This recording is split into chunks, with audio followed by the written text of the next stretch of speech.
Habang papalapit ang 2022 national and local elections, nagsusulputan na ang mga grupo at individual na nag-eendorso ng kanilang mga kandidato.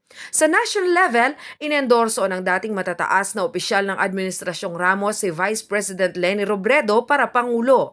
Sila ay binubuo ng 14 na former cabinet secretaries at 9 na iba pa na may dating matataas na katungkulan sa gobyerno. Sila ay sina Angel Alcala, dating secretary ng DENR, Tomas Africa, dating administrador ng NSO, Dante Canlas, former deputy director ng NEDA, Maria Nieves Confesor, former secretary ng DOLE, Vicente Carlos, dating sekretaryo ng DOT, Benjamin De Leon, former presidential assistant at the Office of the President, Senator Franklin Drilon, former Secretary ng Department of Justice, Jose Brillantes, former DOLE Secretary, Ramon Del Rosario Jr., former Secretary of the Department of Finance, Ernesto Garilao, former Secretary of Department of Agrarian Reform, Jaime Galvez, dating sekretaryo ng DOH, Milwilda Guevara, former DOF Undersecretary, Shelito Habito, dating NEDA Director General,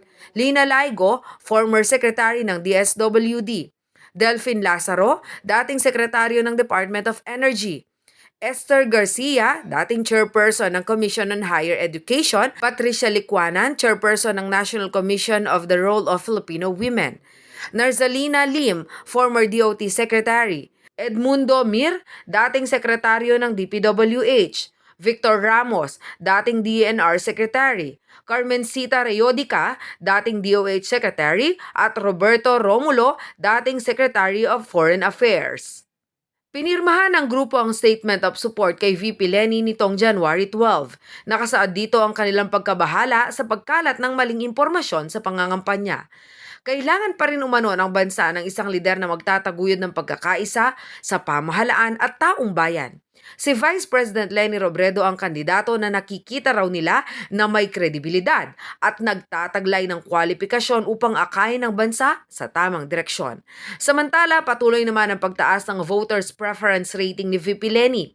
Ayon sa December 2021 Pulse Asia Survey, nasa 20% na ito kumpara sa dating 6 to 8% nitong kalagitnaan ng 2021. Jenna Lumbang Parungaw, CLTV News.